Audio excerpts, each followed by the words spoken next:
beriman ya perlakuannya mesti baik. Kepada orang sesama orang beriman mesti lemah lembut. Kepada orang kafir mesti tegas dan keras. Kalau orang munafik gimana? Kebalikannya, kepada orang beriman mesti sikapnya keras tegas. Dikit-dikit neraka, kamu neraka, kamu nah itu ada yang bisa jadi masuk karakternya orang munafik. Tapi kepada orang kafir, ya Allah lembutnya luar biasa, lembutnya luar biasa.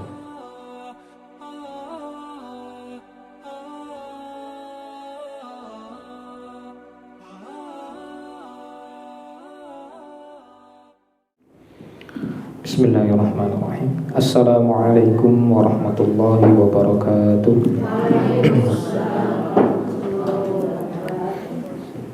Alhamdulillahi rabbil alamin. Allahumma rabbana lakal hamdu kama yanbaghi li jalali wajhika wa 'azimi sultanik. Allahumma rabbana lakal hamdu hamdan katsiran tayyiban mubarakan fihi kama tuhibbu wa tarda. Rabbana salli wa sallim ala sayyidina wa maulana Muhammadin wa ala alihi wa ala ashabihi radhiyallahu anhum ajma'in wa ala tabi'in wa atba'i tabi'in wa ala man tabi'ahum bi ihsanin ila yaumiddin. Amma ba'd.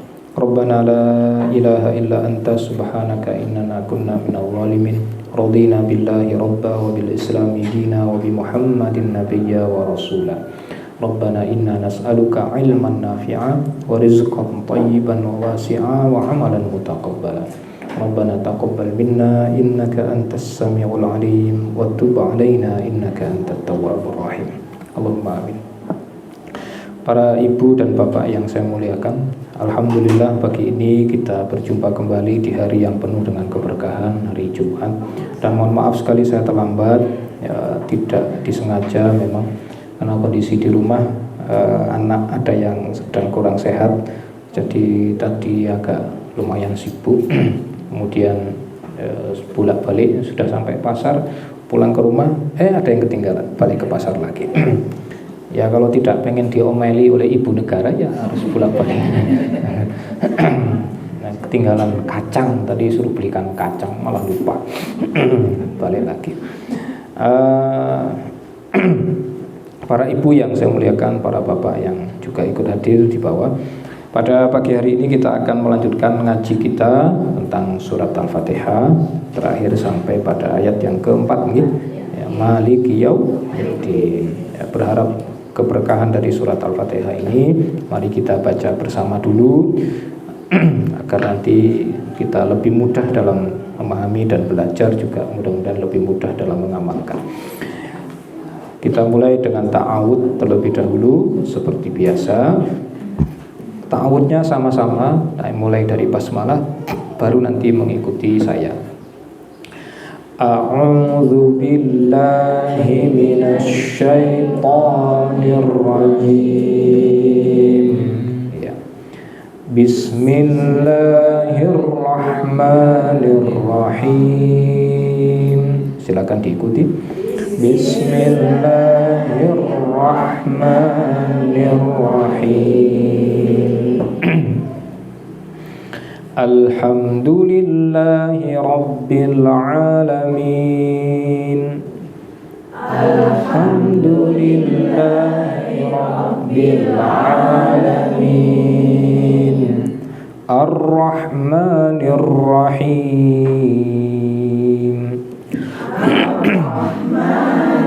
Ar-Rahim. Maliki Yaumiddin. Maliki Yaumiddin. Iyyaka na'budu wa iyyaka nasta'in.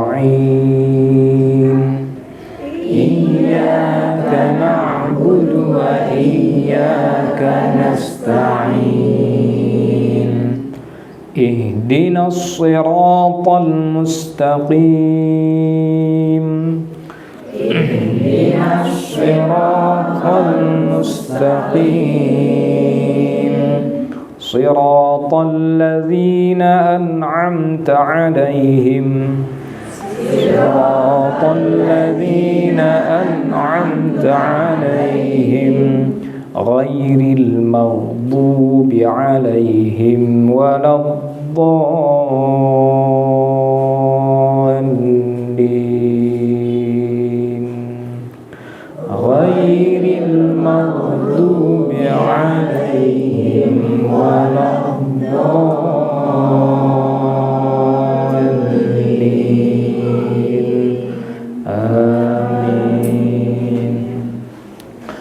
salah satu bacaan wajib yang harus kita baca di dalam sholat, yang menentukan sholat kita sah atau tidak, itu adalah surat Al-Fatihah.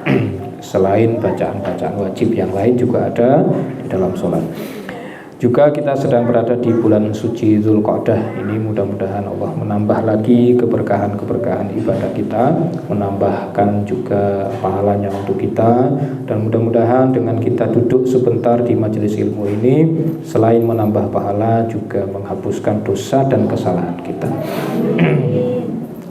Para bapak dan ibu yang saya muliakan, setelah kita belajar tentang ayat pertama, Allah memperkenalkan dirinya kepada kita dengan nama Allah. Kemudian dia sebutkan juga dua sifat utamanya dari sekian banyak sifat yang dia miliki. Ada Ar-Rahman, ada Ar-Rahim. Berkaitan dengan fasilitas-fasilitas yang kita dapatkan di dunia. Ada yang diberi banyak, ada yang diberi sedikit, ada yang diberi sedang. Namun tuntutannya sama, yaitu di ayat kedua, Alhamdulillahi Rabbil Alamin. Tuntutannya adalah agar kita bersyukur dengan terus memuji Tuhan kita. Mau dikasih banyak, ya tetap bersyukur. Dikasih sedang, bersyukur. Dikasih sedikit juga bersyukur. Karena tuntutannya sama, Alhamdulillah. Kemudian ayat kedua juga ditutup dengan sebuah kalimat yang sangat menyeramkan, yaitu kata Rabbul Alamin, penguasa alam semesta. Ini kalimat yang mengintimidasi kita, membuat kita jadi tertekan karena dia penguasa. Dia beritahukan kepada kita tentang dirinya yang penguasa alam semesta, penguasa langit, penguasa bumi, penguasa ars, penguasa kursi, penguasa surga, penguasa neraka, dan penguasa apapun yang dia ciptakan. Lalu Allah netrakan lagi suasananya dengan ayat ketiga, mengulang ayat sebagian dari ayat pertama, Ar-Rahmanir Rahim. Walaupun dia penguasa alam semesta, walaupun dia bisa memberikan hukuman kepada yang tidak mau bersyukur, tapi dia tetap Ar-Rahman dan Ar-Rahim. Dia tetap Maha Pemurah, Maha Penyayang. Ya, ini kombinasi sifat yang akan susah sekali kita dapatkan di penguasa-penguasa di bumi. Penguasa di bumi kalau diberi kekuasaan besar biasanya cenderung arogan, cenderung angkuh, sombong, zalim, otoriter, dan seterusnya. Tapi Tuhan tidak demikian. Walaupun dia punya kekuasaan tanpa batas, mau menghukum siapapun yang dia kehendaki, tetap dia Maha Pemurah lagi Maha Penyayang. Dia tidak akan berbuat zalim kepada hambanya. Yang dihukum ya memang betul-betul yang bersalah. Kalau nggak salah ya insya Allah tidak akan dihukum, malah dikasih hadiah yang banyak. Maka jadilah mereka yang tidak bersalah. Kemudian ayat keempat, segala fasilitas yang kita dapatkan tadi itu akan diminta pertanggungjawabannya nanti di hadapan Allah pada kalimat Maliki Yaumiddin. Ini juga ada sisi hiburan luar biasa untuk kita. Dialah pemilik, dialah raja, dia penguasa pada hari pembalasan. Maksudnya di Yaumuddin, pada hari pembalasan itu balasannya betul-betul sempurna. Kalau hari ini di dunia bisa saja ada orang baik, orang soleh, tapi diperlakukan dengan buruk oleh manusia, bisa saja begitu. Tapi di akhirat jangan khawatir, orang baik, orang soleh pasti perlakuan yang dia dapatkan juga baik dan berlipat-lipat kebaikannya. Bisa saja di dunia hari ini ada orang jahat, orang zalim, orang yang lalim, justru malah mendapatkan perlakuan yang baik dari manusia. Mungkin secara sosial namanya semakin mentereng, semakin dihormati, jabatannya semakin tinggi, harta dunianya semakin banyak. Kalau dia bersalah tidak akan dihukum karena punya duit banyak. Hukum bisa dia beli, paham ya maksudnya? Ya, tapi tenang saja, itu tidak akan terjadi nanti di akhirat. Orang-orang zalim di dunia pasti akan mendapatkan balasan yang setimpal dengan kezalimannya. Maka kalau kita melihat ada orang zalim yang meninggal dunia, itu doa yang diajarkan oleh para ulama, ada yang tahu enggak doanya? Misalnya ibu dengar kabar ada orang zalim meninggal, terus gimana? Ibu senang apa sedih? Ikut berbelasungkawa atau bersukacita? Ini ada orang zalim, orang jahat, orang yang pokoknya kerjanya menyusahkan orang lain, membuat susah orang banyak. Itu orang kayak gitu mati, terus kita senang apa sedih? Senang. Nah, gimana doanya gimana? Nah, kalau saudara muslim kita ada yang wafat, kita doakan. Doanya gimana kalau saudara muslim itu? Ada yang tahu kalau kita dapat kabar saudara kita meninggal, saudara muslim kita meninggal, itu doakannya gimana? Apa innalillahi itu doa untuk saudara kita? Kan bukan. Innalillahi wa inna ilaihi raji'un. Sesungguhnya kita milik Allah dan kita akan dikembalikan kepada Allah. Loh, mana doanya? Allah maaf. Itu kan untuk yang sudah meninggal. Ini untuk yang keluarga yang ditinggal. Oh, masa belum? Gimana? Mau dikasih tahu apa enggak? Ini saya bacakan. Sumber hidayah, emang dia belum dapat hidayah. Orang sedang bersedih kok didoakan diberi hidayah, jadi tidak pas doanya. Ini doanya. Kalau Rasul dulu mendoakan orang yang sedang berbelasungkawa itu kayak gini. Orang yang sedang bersedih karena tertimpa musibah, inna lillahi ma akhadha. Sesungguhnya yang diambil adalah milik Allah. Sesungguhnya yang diambil adalah milik Allah. Walahu ma a'ta. Dan apa yang dia berikan itu juga milik dia. Apa yang sekarang masih ada di tangan kita itu juga milik Allah. Orang-orang di sekitar kita, kerabat kita yang masih hidup itu juga milik Allah. Apa yang sudah meninggal itu milik Allah. Dia hanya mengambil miliknya kembali. Sedangkan yang sekarang masih ada di tangan kita itu masih milik Allah, nunggu nanti diambil lagi oleh pemiliknya yang sebenarnya. Wa kullu syai'in 'indahu bi ajalin musamma. Segala sesuatu di sisi Allah selalu ada batas waktunya. Maksudnya apapun yang dia berikan kepada kita terbatas waktu, ada masa pakainya. Kalau sudah selesai masa pakainya, ya sudah, nanti akan diambil lagi oleh Allah Ta'ala. Ada masa pakainya. Fal tasbir wal tahtasib. Oleh karena itu, wahai keluarga yang ditinggalkan, bersabarlah kalian dan harapkanlah ridho Allah. Ini doa yang pertama. Doa yang kedua, mau diulangi apa nanti di-share aja di grup? Ya, share aja ya. Biar apa? Boleh lah, saya share sekarang. Mumpung ingat.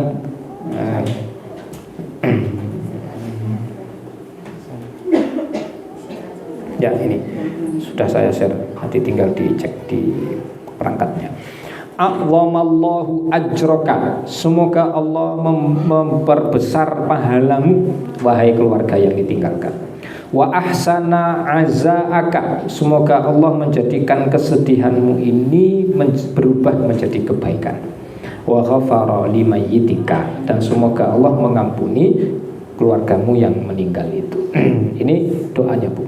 Doa belasungkawa kita untuk saudara muslim. Tapi kalau ada orang zalim meninggal gimana? Kita doakan apa? Kalau innalillahi boleh, silakan. Itu umum, orang kafir meninggal juga nggak apa-apa, kita mengucapkan innalillahi wa inna ilaihi raji'un, itu umum. Tapi kalau doa yang khususnya gimana? Ini ada orang zalim meninggal, terus kita ucapkan apa? Hah?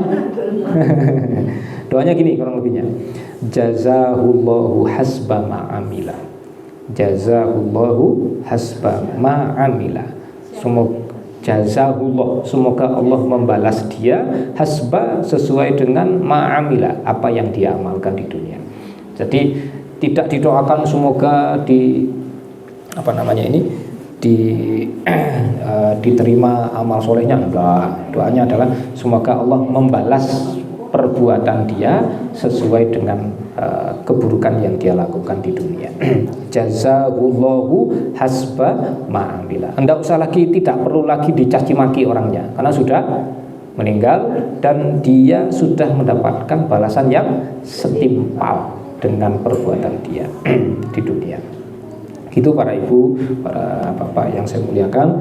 Jadi kalau kaitannya dengan balasan yang sempurna nanti jelas di akhirat. Tapi awal dari balasan yang kita inginkan, yang memuaskan, itu baru akan kita jumpai, kita dapatkan nanti di alam kubur kita. Baik orang yang baik maupun orang yang buruk. Orang yang baik akan mendapatkan balasan yang menyenangkan nanti di alam barzahnya, di alam kuburnya. Orang yang buruk pun sama, nanti akan mendapatkan balasan yang setimpal dimulai dari alam kuburnya. Maka kata Rasulullah, orang meninggal dunia itu ada dua jenis. Ada dua jenis. Yang pertama, saya langsung baca terjemahannya saja. Orang meninggal dunia itu ada dua jenis. Yang pertama, orang yang beristirahat. Yang kedua, orang lain yang beristirahat. Paham bukan maksudnya? Orang yang meninggal itu ada dua jenisnya. Orang yang beristirahat, jadi ketika dia meninggal, dia istirahat. Ibu kalau istirahat itu suasananya gimana, Bu? Biasanya kalau istirahat, kenapa kok butuh istirahat? Karena capek, lelah, apalagi ya stres, seterusnya, gundah gulana, sedih, ngantuk. Nah kalau istirahat berarti suasananya santai, nyaman, tenang, seterusnya. Jadi ada orang meninggal, saat dia meninggal itu dia beristirahat.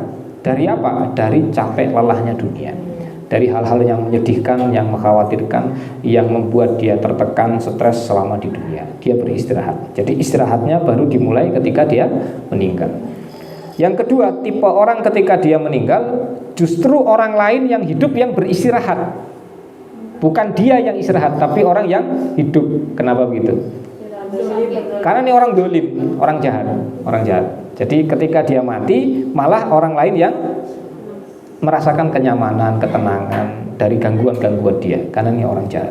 Ya, mudah-mudahan nanti kepergian kita adalah kepergian yang betul-betul mengistirahatkan kita dari lelahnya dunia. Bukan orang lain yang istirahat dari kita, bukan orang lain yang istirahat dari keburukan-keburukan kita. Kan nggak enak, Bu, kalau kita mati terus disyukuri orang, kan nggak enak. Syukur mati itu nggak enak. Kita meninggal dunia, keluarga kita sedih, ya wajar, memang sudah seharusnya begitu. Baik teman-teman, para bapak dan ibu yang saya muliakan, saya ulangi kalimatnya nggih. Jadi kalau ingin mendapatkan balasan yang sempurna, tunggu saja nanti di akhirat. Maliki yaumiddin, itu sudah pasti, tidak mungkin tidak. Baik, coba kita sandingkan ayat ini dengan sebuah surat di juz 30 yang saya kira para ibu semuanya hafal. Saya bacakan saja ayatnya, nanti jenengan bisa langsung menebak itu surat apa. Bismillahirrahmanirrahim. Ara'aitalladzi yukadzibu biddin. Wah, baru satu kata saja sudah langsung ketebak. Kayaknya ini surat favorit nih kayaknya nih. Ya, favorit di dalam sholat. Nah, ara'aitalladzi yukadzibu biddin, surat Al-Ma'un, atau juga bisa disebut dengan surat Ar-Ra'aita. Karena surat apa gitu boleh Ustaz? Boleh. Jadi penyebutan nama surat itu bisa dengan nama resminya, bisa dengan kata awal dari suratnya. Coba lihat surat ke-78, bunyinya gimana? Ayat pertamanya. Namanya surat An-Naba. Ayat pertamanya, kata pertamanya berbunyi amma yatasaalun. Nah, surat ini juga bisa kita sebut dengan surat Amma. Bahkan juz 30 itu disebut juz Amma, karena kata pertama di juz itu adalah Amma, makanya namanya juz Amma. Juz Amma. Kalau surat Qul huwallahu ahad, selain surat Al-Ikhlas bisa disebut surat apa? Ya surat Qul hu. Surat Qul hu. Surat Qul hu. Kalau surat Qul hu trikul. Trikul.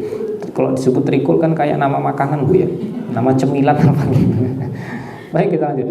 Di ayat ini ada kata din. Ara'aitalladzi yukadzibu biddin. Ada kata din. Kata din yang sama dengan yang ada di ayat keempat surat Al-Fatihah. Tapi sampai sekarang saya masih bertanya-tanya, masih tanda tanya, kenapa kok terjemahannya kayak gitu. Coba Ibu lihat terjemahannya. Apa terjemahannya? Mendustakan agama. Padahal terjemahan resmi Depak loh. Saya waktu dulu karena bingung kok terjemahannya bisa kayak gitu, saya sampai bongkar-bongkar beberapa kitab tafsir, ada sekitar 7 yang saya buka. Tidak ada satupun kitab tafsir yang maksudnya para ulama yang menafsirkan kata din yang ada di ayat pertama surat Al-Ma'un artinya agama. Tidak ada. Walaupun secara bahasa di kamus iya, kata din bisa berarti agama, keyakinan, ideologi. Din juga berarti balasan. Tapi kata din yang ada di ayat pertama surat Al-Ma'un maksudnya adalah al-jaza'u wal hisab. Maksudnya adalah balasan dan perhitungan. Balasan dan perhitungan. Ini ada di tafsirnya Imam Al-Qurtubi. Coba saya bacakan lagi di tafsirnya Ibnu Katsir misalnya. Al-jaza' wal hisab, sama. Al-jaza' wal hisab Saya bacakan juga di At-Tabari. Imam At-Tabari menafsirkan al-jaza wal hisab fil akhirah, sama. Jadi kata din di situ maksudnya adalah balasan dan perhitungan, bukan agama gitu. Jadi kalau terjemahkan tidakkah kamu melihat orang yang mendustakan agama, jadi aneh nanti. Kenapa kok agama kok jadi aneh, Ustaz? Karena begini Bu, Ibu perhatikan tuh. Perhatikan ayat 1, ayat 2, ayat 3 itu berkenaan dengan amalan-amalan. Ayat kedua kaitannya dengan amalan sosial, yaitu menghardik, membentak anak yatim. Ayat ketiga juga amalan sosial lagi, yaitu kaitannya dengan bukan. Itu yahuddu, bukan, saling menganjurkan untuk sodakoh kepada fakir dan miskin. Poinnya bukan pada ngasih makannya, tapi saling menganjurkan, saling ngajak-ngajaknya itu, ngajak-ngajak. Itu juga amalan sosial. Ayat keempat itu amalan pribadi, yaitu sholat. Yang sosialnya disebut 2, yang pribadinya disebut 1.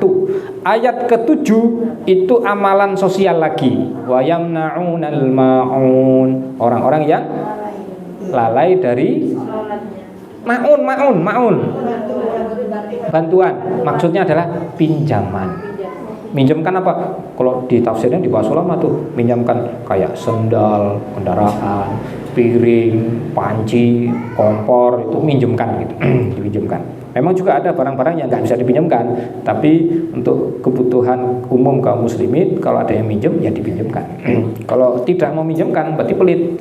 Apalagi ngasihkan, minjamkan aja nggak mau, apalagi ngasihkan. Kalau minjem gimana? Mesti nanti dikembalikan. Loh, nanti barangnya akan dikembalikan saja dia nggak mau, apalagi kalau dikasihkan seterusnya, lebih nggak mau lagi. Nah, Bu, apa hubungannya? Begini. Kalau dikatakan orang yang mendustakan agama, jadi tidak pas. Tidak pasnya adalah bisa saja orang di luar sana yang tidak percaya dengan agama Islam, tidak percaya dengan Tuhan, tidak percaya dengan Nabi, tidak percaya dengan kitab suci Al-Quran, tapi dia dermawan. Ada enggak? Ada. Orang non-muslim itu banyak loh yang dermawan. Dia kaya raya, diberikan kemurahan hati oleh Allah untuk berderma, untuk nyumbang sana nyumbang sini. Tutur katanya juga halus, lembut, perangainya juga baik secara sosial. Ada. Berarti kan nggak cocok kalau diterjemahkan dengan mendustakan agama. Terus maksudnya apa gini? Orang yang tidak percaya dengan akhirat itu lebih pas. Siapa mereka? Orang munafik. Kok langsung ke orang munafik, Ustaz? Karena kebalikan dari orang beriman dalam perkara-perkara yang tadi disebutkan, kaitannya dengan perlakuan terhadap anak yatim, perlakuan terhadap fakir dan miskin, sholat, kemudian urusan pinjam meminjam barang, itu lawannya mesti orang munafik, bukan orang kafir. Lawannya mesti orang munafik. Kenapa kok orang munafik? Ya karena memang begitu realitanya. Orang munafik itu dia pura-pura beragama Islam, pura-pura beragama Islam. Secara fisik tampilannya seperti orang Islam. Kalau perempuan ya kadang juga pakai kerudung, laki-laki ya mungkin kemana-mana pakai peci, pakai gamis, pakai gitu, pakai baju koko. Tapi aslinya orang munafik. Pura-pura saja, sholatnya pura-pura. Kalau orang rame dia sholat, dia sendirian nggak sholat, itu orang munafik. Kalau sedang kampanye ya sedekah, kalau nggak kampanye ya itu aja. Kalau gagal nanti gimana? Minta lagi balik. Itu kan sering kita dengar, ada yang nyumbang gendeng, nanti nggak pilih ternyata gendengnya diturunin lagi.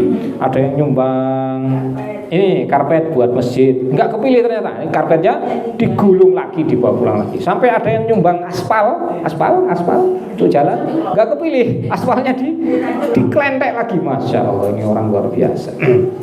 Orang munafik tuh kayak gitu tuh, Bu. Jadi dia urusannya pinjam meminjam, sedekah itu mereka nggak kenal. Kalau tidak ada keuntungan duniawi, mereka nggak mengerjakan. Jadi semuanya hanya pura-pura. Itu orang munafik. Jadi kebalikan dari orang beriman hampir selalu adalah orang munafik, bukan orang kafir. Orang kafir iya kebalikan di satu sisi keimanan kepada Allah, tapi kebalikan dari banyak amalan-amalan orang beriman yang jadi ciri khasnya orang beriman itu justru malah orang munafik. Ini coba lihat, sedekah, infak, perlakuan kepada sesama kaum muslimin. Kalau orang beriman ya perlakuannya mesti baik. Kepada orang sesama orang beriman mesti lemah lembut. Kepada orang kafir mesti tegas dan keras. Kalau orang munafik gimana? Kebalikannya, kepada orang beriman mesti sikapnya keras, tegas. Dikit-dikit neraka, kamu ini, itu hati-hati, itu bisa jadi masuk karakternya orang munafik. Tapi kepada orang kafir, ya Allah lembutnya luar biasa, Hati-hati nih. Jadi kalau ada orang ngaji di sebuah komunitas pengajian, lama-lama kok sikapnya kepada sesama kaum muslimin malah kasar, kaku, memusuhi. Ini sifatnya orang munafik begini nih. Itu bukan sikapnya orang beriman. Orang beriman mesti kepada sesama saudara muslimnya sikapnya lemah lembut, pada orang kafir keras. Jadi begitu kira-kira. Kok sampai ke sana Ustaz? Iya, karena ada kata din itu. Kata ada din yang ada di ayat pertama, ayat keempat surat Al-Fatihah. Saya hanya menambahi saja. Jadi kata din artinya adalah pembalasan. Maliki yaumiddin. Dan ada orang-orang yang tidak percaya kalau nanti ada hari pembalasan. Nah, itu salah satu kriterianya tadi, orang-orang munafik itu. Ya, sholatnya pura-pura, sholatnya hanya pura-pura. Itu pun kalau mau sholat males-malesan. Nanti di surat An-Nisa ada tentang munafik. Jadi lihat tuh. Jadi penempatan ayat Quran itu pas sekali. Allah tempatkan salah satu ayat tentang karakter orang munafik diletakkan di surat An-Nisa. An-Nisa artinya apa? Perempuan. Berarti gimana? Yang paling rentan terkena sifat munafik salah satunya perempuan. Hati-hati. Yang pandai berpura-pura adalah perempuan. Emak-emak, terutama yang diberi kekayaan dunia oleh Allah Ta'ala, diberi kekayaan, diberi kekuasaan dunia. Coba ibu lihat tuh, orang munafik itu rata-rata di setiap negeri itu justru para pembesar negeri, justru orang-orang terpandang, orang secara sosial statusnya tinggi, secara pendidikan, secara akademis dia mungkin sekolah sampai jenjang paling tinggi, mungkin doktor, mungkin dia PhD, mungkin juga sampai jadi profesor, tapi dia orang munafik. Kenapa? Karena orang munafik itu selalu dekat dengan dunia. Ya, kenapa kok begitu? Ya karena semakin tinggi kedudukan dunia seseorang, dunia semakin banyak yang masuk ke dia. Apa mungkin nggak Ustaz seorang ulama jadi munafik? Oh sangat mungkin, sangat mungkin. Karena yang diharapkan adalah keuntungan dunia yang sangat besar. Dari siapa? Dari tangan orang kafir. Jadi orang munafik itu, orang beriman itu hamba Allah, orang kafir itu hamba setan, tapi orang munafik hambanya orang kafir. Paham betul? Gimana urutannya tadi? Orang beriman hamba Allah, dia menghambakan dirinya kepada Allah. Orang kafir menghambakan dirinya kepada setan atau kepada dunia. Orang munafik menghambakan dirinya kepada orang kafir. Berarti lebih tinggi mana kedudukannya? Orang kafir atau orang munafik? Ya orang kafir lebih tinggi daripada orang munafik. Jadi orang munafik itu menghambakan dirinya kepada orang kafir. Pada orang kafir. Apa ya Ustaz? Iya, kenyataannya begitu. Ya, kenapa? Karena Allah pun memberikan dunia yang banyak kepada orang kafir. Jadi orang munafik selalu mengejar keuntungan dunia yang ada di tangannya orang kafir. Sedangkan di orang beriman dunia tidak banyak. Makanya dia tidak tertarik dengan orang beriman. Kecuali kalau di orang beriman ada keuntungan. Keuntungannya apa? Suara. Keuntungan suara. Jadi nanti pura-pura jadi orang beriman karena ingin dapat suaranya orang beriman. Oke, Masya Allah. Jadi kita kembali ke ayat 4. Jadi sifat atau karakter orang munafik ini bisa menimpa siapa saja. Mari kita berlindung kepada Allah agar tidak terkena kemunafikan. Hati-hati. Ya Bu, coba Ibu lihat Bu. Nanti kita masuk ke, misalnya kita ngaji surat Al-Baqarah misalnya, ayat mulai dari ayat 2, karena ayat satunya tidak masuk hitungan, itu susah untuk dicari dengan tafsirnya. Alif Lam Mim, ini ayat mutasyabihat. Ayat kedua sampai ayat 5 itu bicara orang beriman, karakternya orang beriman, ada infak, ada sholat, seterusnya, ada iman kepada Allah, iman kepada hari akhir, iman kepada kitab suci. Ayat 6 dan ayat 7 itu bicara orang kafir. Innal ladzina kafaru sawa'un 'alaihim a anzartahum am lam tunzirhum la yu'minun. Dan Allah cukup 2 ayat saja untuk menerangkan karakter orang kafir. Cukup 2 ayat, sederhana sekali, simple. Ngadapi orang kafir itu simple, sifatnya simple. Dikasih hidayah susah, diomongi angel, itu orang kafir, hatinya tertutup. Tapi coba lihat, mulai ayat ke-8. Wa minan nasi may yaqulu amanna billahi. Terus wabil yaumil akhiri wa ma hum bimu'minin. Sampai ayat 20. Berapa ayat berarti? Dari ayat 8 sampai 20. 12 ayat. Itu bicara tentang orang munafik. Ayat untuk orang beriman cuma 4. Ayat untuk orang kafir 2. Ayat orang beriman dan ayat orang kafir digabung jadi 1. Itu hanya separuh dari ayat yang menerangkan tentang orang munafik. Jadi urusan menghadapi orang munafik ini angel. Sampai Allah jelaskan begitu detail, bertele-tele. Urusan dengan orang munafik itu bertele-tele. Maka hati-hati. Nanti tiba waktunya nanti kita bahas tentang surat ini. Mau dibahas mau betul? Ya, saking rumitnya berhadapan dengan orang munafik sampai Allah terangkan ayat yang lebih banyak, sampai 2 kali lipat lebih banyak daripada ayat untuk menerangkan karakter orang beriman dan karakter orang kafir. Itu orang munafik. Karena memang pengalaman sejarah dari dulu sampai kapanpun, ternyata perjuangan kaum muslimin itu paling susah kalau sudah berhadapan dengan orang munafik. Karena bajunya seperti kaum muslimin, zahirnya seperti kaum muslimin, tapi pola pikirnya lebih parah dari orang kafir. Pola pikirnya lebih parah dari orang kafir. Oke, kita balik lagi ke ayat 4. Maliki yaumiddin. Dialah Tuhan penguasa pada hari pembalasan. Tenang saja Bu, yang sering bikin kita mangkel itu ya orang munafik itu.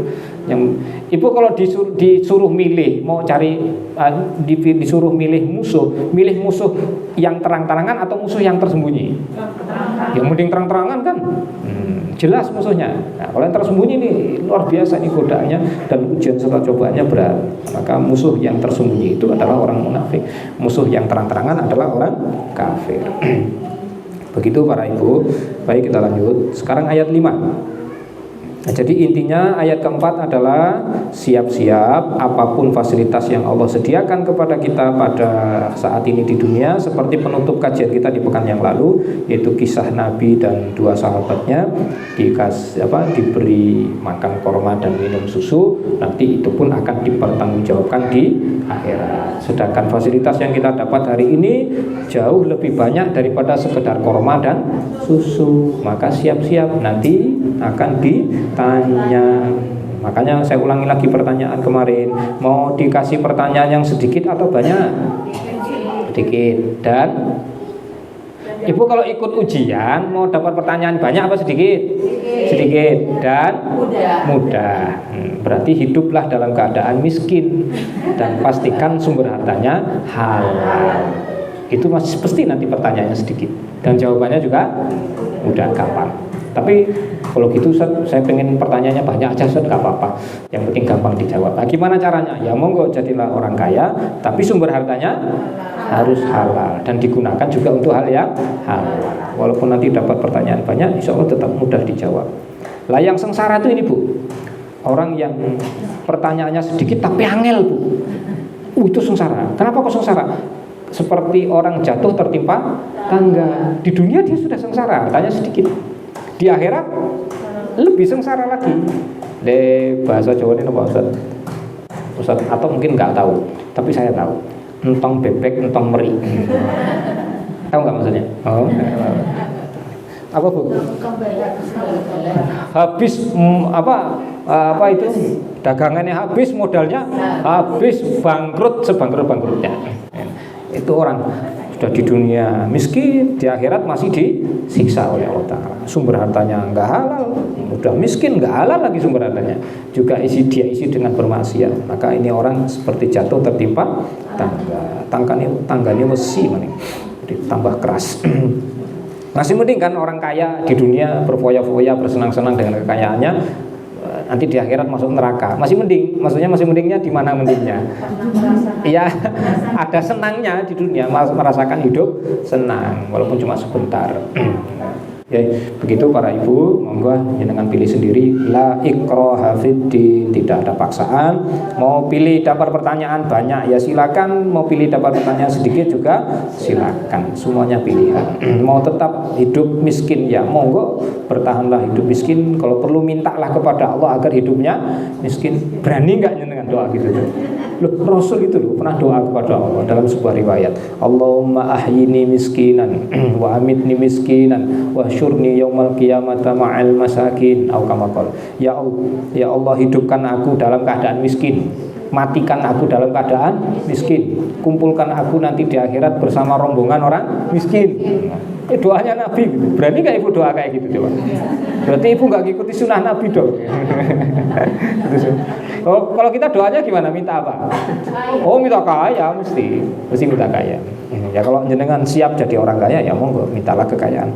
Kalau tidak siap jadi orang kaya, ya jangan jadi orang kaya. Jadi tipikal kita ini macam-macam. Ada yang siap jadi orang kaya tapi tidak mau jadi orang kaya. Ada yang mau jadi orang kaya tapi tidak siap. Ada yang siap jadi orang kaya dan dia mau, ya berarti nanti monggo. Ada yang nggak siap jadi orang kaya dan juga tidak mau jadi orang kaya. Ini angel ini orang kayak gitu. Jadi monggo aja ibu sesuaikan dengan keadaan dirinya masing-masing. Kita kembali lagi. Sekarang masuk ke ayat 5. Ayat kelima ini adalah sirrul Fatihah. Sirrul Fatihah itu bukan baca Al-Fatihah dengan sir ya. Sirrul Fatihah itu maksudnya rahasia, intisari.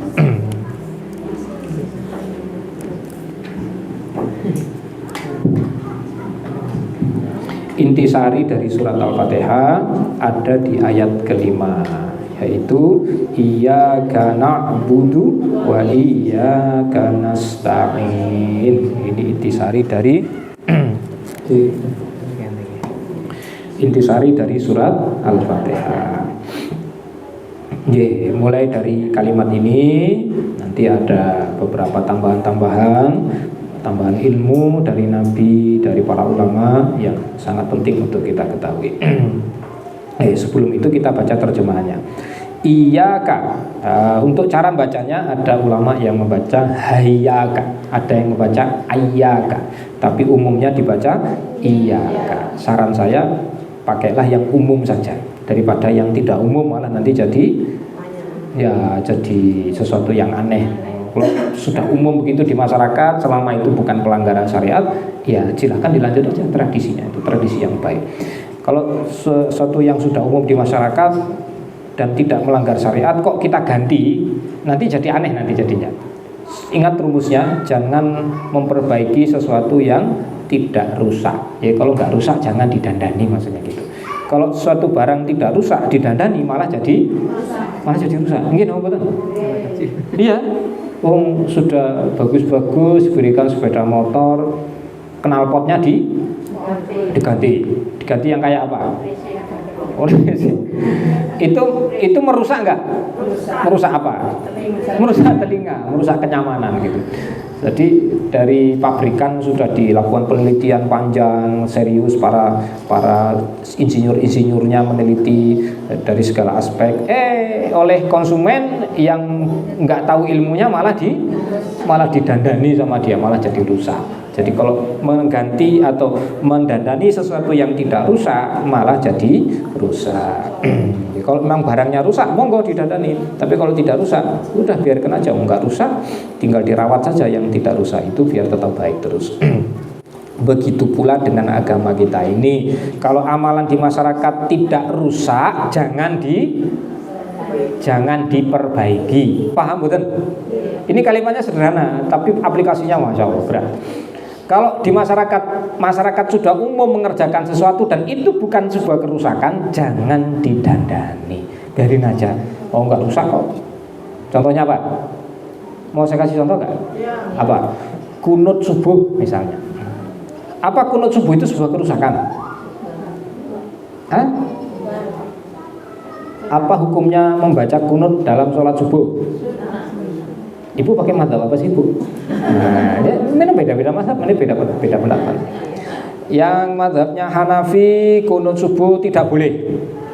Yang mazhabnya Hambali kunut subuh makruh, juga nggak boleh tapi makruh. Yang mazhabnya Maliki kunut subuh sunnah biasa. Yang mazhabnya Syafi'i kunut subuh sunnah muakkad. Nah, Ibu yang mana? Sunnah yang mana? Kalau sunnah saja berarti Ibu Maliki. Ya, kalau Syafi'i berarti sunnah muakkad. Lah umumnya masyarakat Muslim di Indonesia ini yang mana pilihnya? Sunnah muakkad. Jadi jangan didandani.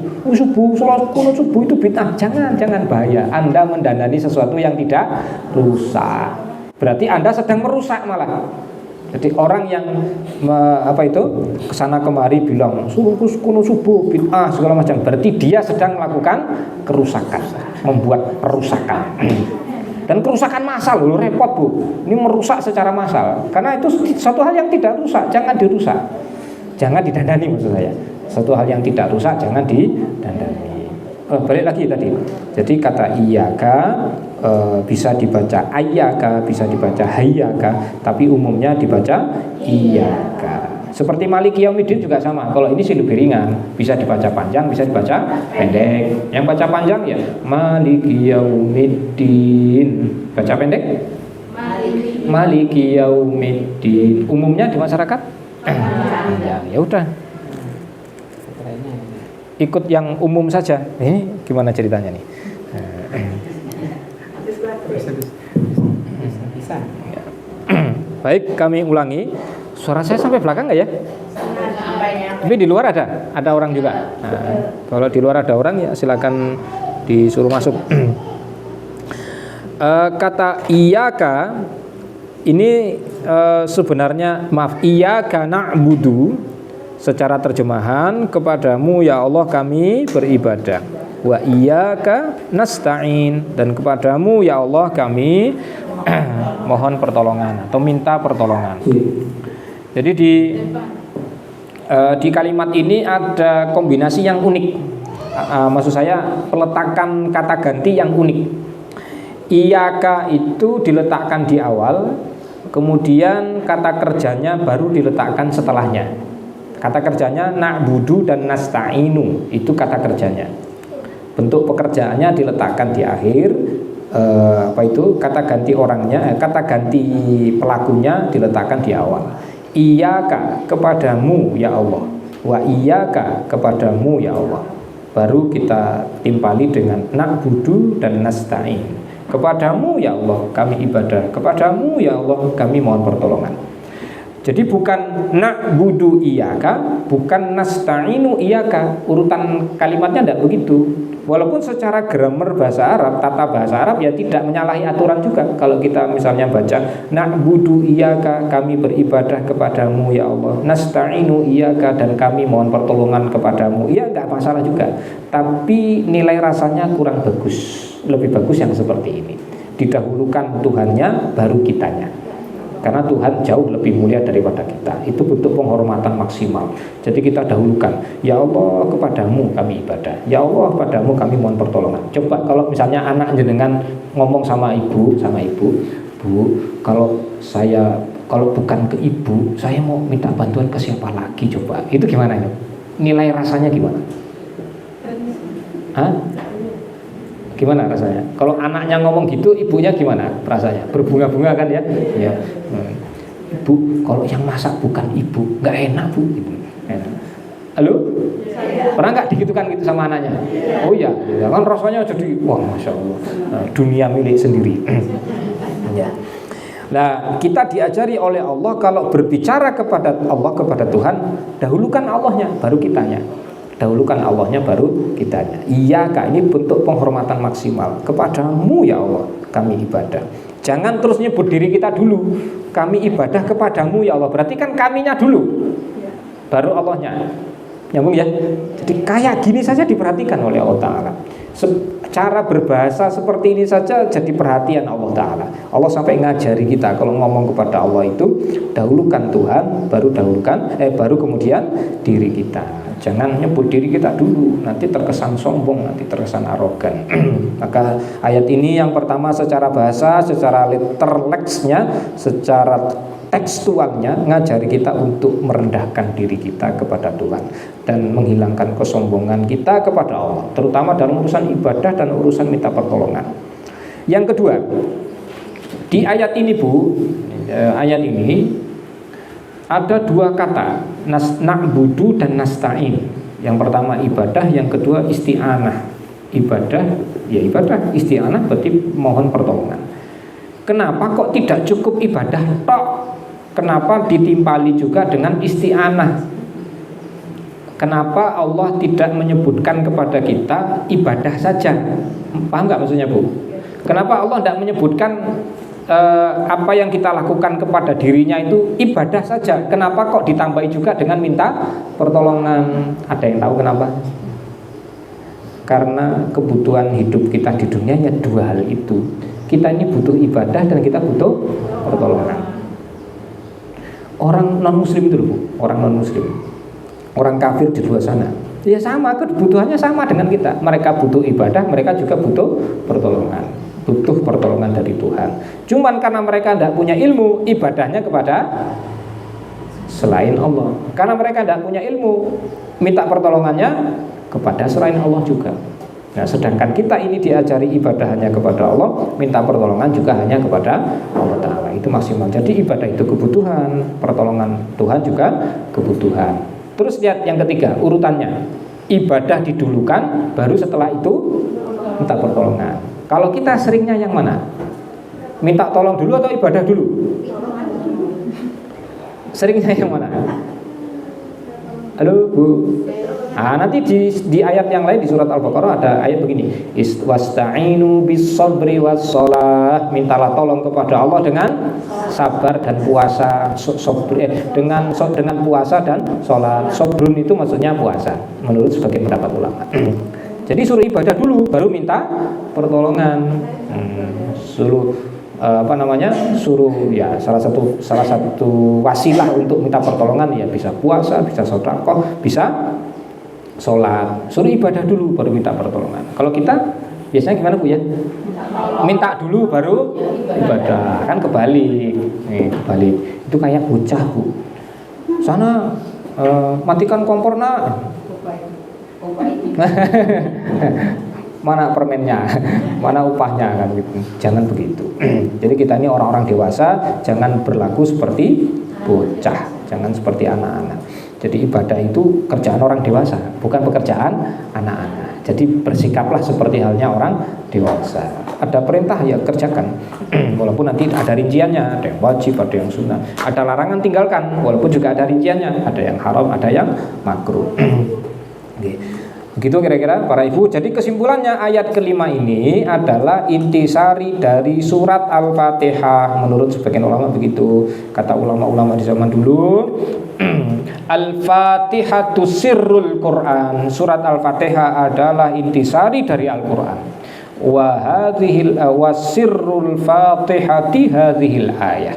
Dan intisari dari surat Al-Fatihah adalah ayat ini, yaitu ayat yang kelima ini. Iyyaka na'budu wa iyyaka nasta'in. Ini intisari dari Al-Fatihah. Sedangkan Al-Fatihah itu sendiri adalah intisari dari Al-Quran. Berarti apa tuh maksudnya tuh? Jadi Quran itu kalau diperes hasilnya surat Al-Fatihah. Surat Al-Fatihah kalau diperes, ya ini intinya. Iyyaka na'budu wa iyyaka nasta'in. Maksudnya begini Bu, kita mau belajar surat apapun, ayat berapapun, mesti nanti selalu berkaitan dengan ayat kelima ini. Mau jenengan buka surat apapun, belajar ayat berapapun di surat Al-Quran itu, entah isinya tentang sirah, tentang kisah di zaman dahulu, atau isinya tentang ibadah, isinya tentang muamalah, mesti kaitannya dengan ayat ini. Mesti kaitannya dengan iyyaka na'budu ini, sudah pasti. Karena dia rahasia ini intisari dari seluruh ayat Al-Quran, terletak di ayat kelima surat Al-Fatihah. Jadi kalau nanti ibu baca surat Al-Fatihah, saat baca iyyaka na'budu, mestinya gimana? Mestinya kan lebih serius. Ini pernyataan. Coba lihat ayat 1, 2, 3, 4. Itu bentuknya pujian. Kita sedang memuji Tuhan. Bismillahirrahmanirrahim. Alhamdulillahirabbil alamin. Arrahmanirrahim. Maliki yaumiddin. Ini pujian. Kita sedang memuji Tuhan kita. Ayat kelima itu bentuknya pernyataan. Kita sedang memberikan pernyataan kepada Tuhan kita, akan beribadah hanya kepada Dia dan akan minta pertolongan pun hanya kepada Dia. Pernyataan kita. Kalau ibu sedang memberikan pernyataan, kira-kira serius apa enggak serius? Tapi saat baca kalimat ini serius enggak? Kadang enggak. Karena begini kata Rasul dalam sebuah hadis yang sahih, kalimat ini Bu ada konsekuensinya. Saya bacakan hadisnya. Ibu yang sedang buka tafsir surat Al-Fatihah dengan cepat bisa menemukan hadis dari Nabi SAW tentang ayat ini. Ini hadis sahih, saya bacakan sebentar. Tulisannya lembut sekali. Oke.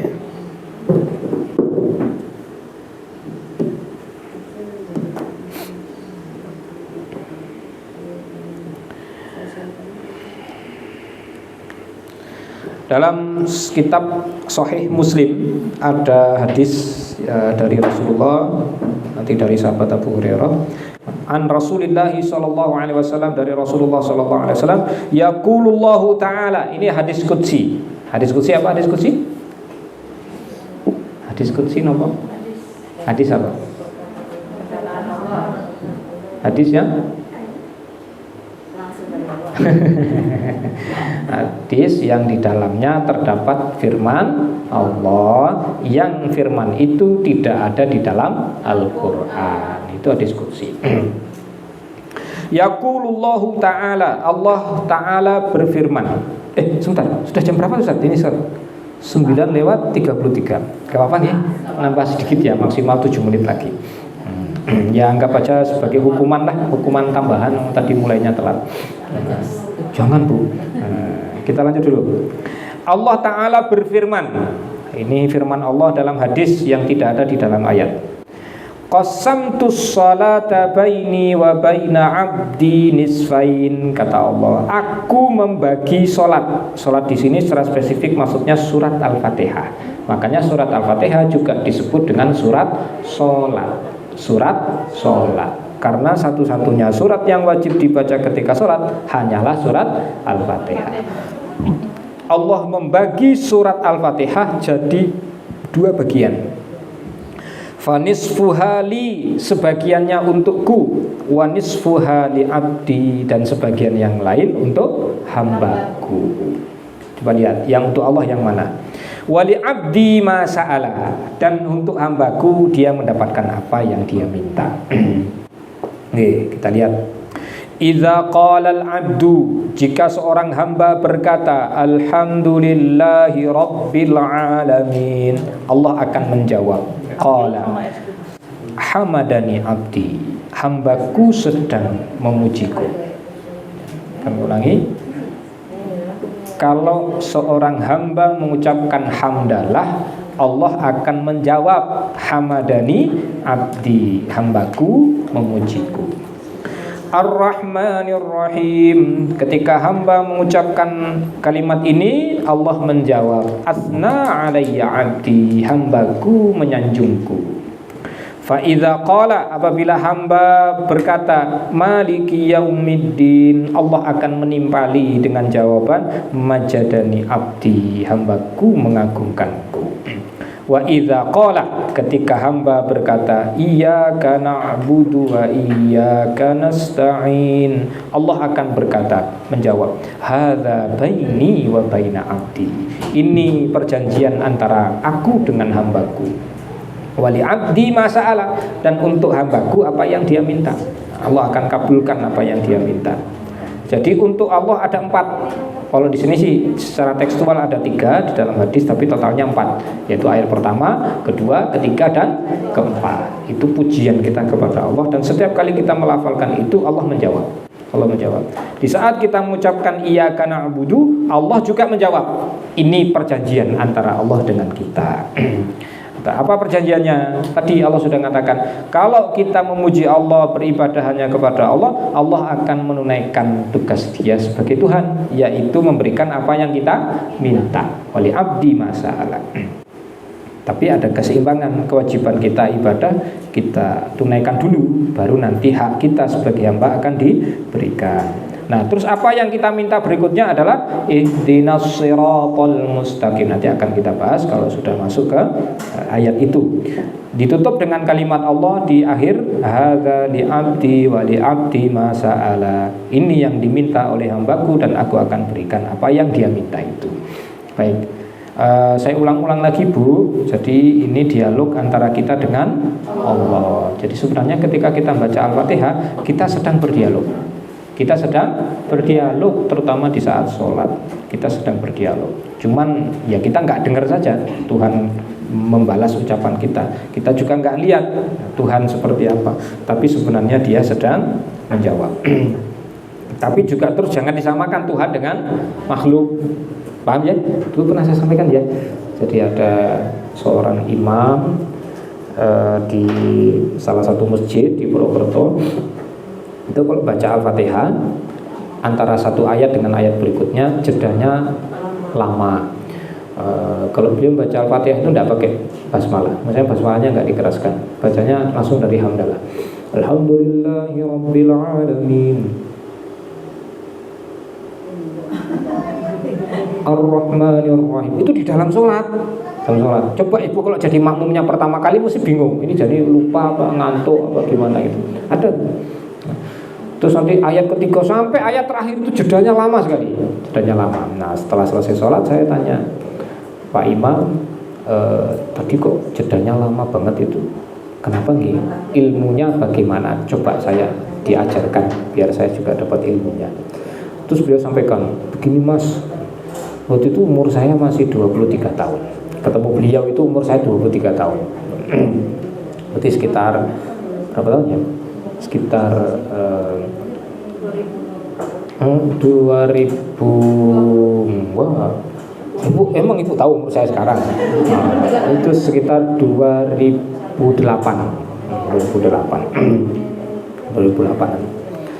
2007 malah 2007. Nah, terus beliau jawabnya pakai hadis ini, hadis Sahih riwayat Muslim, dan pas saya juga hafal hadisnya. Gini Mas, kata, karena waktu itu saya baru lulus kuliah, jadi masih bujang banget pokoknya. Terus gini Mas, manggilnya Mas, gini Mas. Rasulullah pernah bersabda, kalau kita baca hamdalah Allah menjawab. Oh iya Pak, saya tahu, saya juga tahu hadisnya Sahih, saya bilang hadis riwayat Muslim. Nah itu Mas. Nah terus apa hubungannya Pak hadis itu dengan perbuatan panjenengan baca Al-Fatihah ayatnya dijedai lama-lama itu ada apa? Nah itu Mas katanya. Karena Allah jawab, saya ngasih waktu kepada Allah untuk menjawab. Jadi dikasih jeda yang lama. Nah ini jadi nggak pas kan? Karena berarti menyamakan Allah dengan makhluk, dengan manusia itu nggak boleh, itu bahaya. Jadi jangan terus disamakan cara Allah menjawab dengan cara manusia menjawab. Ya kalau semua imam di Purwokerto kayak gitu, kira-kira sholatnya rampungnya kapan? Nah, ya orang rampung sholatnya nanti. Nah, setiap imam kan harus pegang HP sendiri-sendiri. Saya duluan ya, nanti baru gantian kamu. Karena biar Allah jawab dia dulu. Dikiranya Allah jawab kayak manusia. Ibu kalau anaknya ngomong 3 orang bareng itu kira-kira bisa dengarkan yang mana? 3 orang minta bareng itu kira-kira ibu konsentrasinya ke yang mana? Itu udah bingung kita, karena hati kita ini cuma satu di dada kita. Maka kita hanya bisa konsentrasi pada satu masalah saja. Jangan samakan kita dengan Tuhan, sangat berbeda. Rasulullah juga dalam hadis yang sahih mengatakan begini, seandainya makhluk semuanya, jin dan manusia berkumpul dari yang awal sampai yang akhir, berkumpul di satu tempat yang sama, semuanya meminta kepada Allah dengan permintaan yang berbeda-beda, Allah sanggup memberikan permintaan mereka dalam waktu yang bersamaan, tidak keliru sedikit pun, tidak pernah salah alamat, dan tidak akan berkurang apa yang di sisi Allah kecuali seperti berkurangnya air di samudra setetes air di samudra. Artinya, coba ibu perhatikan, kemampuan Allah mendengar dan menjawab kan luar biasa. Semua makhluk, manusia, jin, dari yang awal sampai yang akhir ngumpul di tempat yang sama, ngomong bareng, minta yang beda-beda. Ternyata satu pun tidak ada yang keterisut, enggak. Semuanya Allah dengarkan dengan baik, dengan tepat. Allah kasih semuanya dengan tepat, sesuai dengan permintaannya masing-masing. Jadi jangan disama-samakan Tuhan dengan makhluk. Sangat berbeda, jangan disamakan, bahaya. Baik, para ibu yang saya muliakan, jadi saat kita sedang baca Al-Fatihah, mohon lebih serius, lebih khusyuk, karena Tuhan sedang mendengarkan dan sedang menjawab untuk kita. Jadi bacalah lebih serius. Tidak usah buru-buru, juga jangan terlalu lambat, tidak usah terlalu cepat, tidak usah terlalu lambat. Ya sedang saja, sesuaikan saja dengan kebiasaan kita. Tapi baca yang benar, nyambung ya, nyambung. Kenapa? Karena Allah sudah berjanji, apapun yang kita minta akan Dia tunaikan. Apapun yang kita minta akan Dia tunaikan. Tapi syaratnya apa? Apa yang Dia wajibkan, kerjakan. Apa yang Dia wajibkan, kerjakan. Apa yang Dia wajibkan? Ibadah hanya kepada Dia, dan minta pertolongan juga hanya kepada Dia. Nanti akan Dia tunaikan apa yang jadi hajat kita. Mudah-mudahan setelah kita sholat, dan sholatnya tadi serius, mudah-mudahan segala hajat kebutuhan kita ditunaikan oleh Allah Ta'ala. Bisa cepat, bisa lambat. Demikian dulu para ibu dan bapak sekalian yang saya muliakan. Jadi secara sederhana ayat ke berapa tadi? Kelima sudah kita bahas. Nanti masih ada lanjutannya insya Allah. Karena ayat kelima ini adalah intisari dari Al-Fatihah, tentu tidak bisa kita bahas hanya secara singkat saja. Nanti akan kita lebih perdalam lagi insya Allah di pertemuan berikutnya. Kecuali nanti kalau mendekati Idul Adha, mungkin ada kebutuhan untuk membahas fikih kurban, ya bisa nanti kita luangkan waktu untuk membahas fikih kurban. Sekarang sudah tanggal berapa Dzulqa'dah? 13, 12 atau 13? 13 ya? Berarti sudah pertengahan ya? Ya pertengahan. Pekan depan, ya boleh nanti pekan depan kalau misalnya membahas fikih kurban juga oke. Nah, atau tergantung kebutuhan ibu nanti mau dibahas apa itu silakan. Demikian dulu para ibu. Tidak ada yang tanya ya? Cukup ya? Cukup? Ya cukuplah. Sudah 10 kurang 17 menit.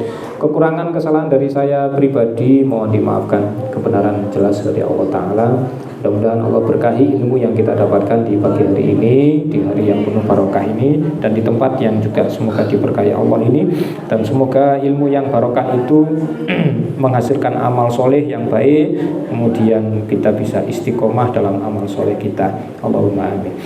Terima kasih para ibu atas perhatiannya. Saya kembalikan sepenuhnya kepada beliau untuk melanjutkan acara berikutnya. Alhamdulillahirabbil alamin wa sallallahu ala nabiyyina Muhammadin sallallahu alaihi wasallam. Wa'afu minkum. Wassalamualaikum warahmatullahi wabarakatuh.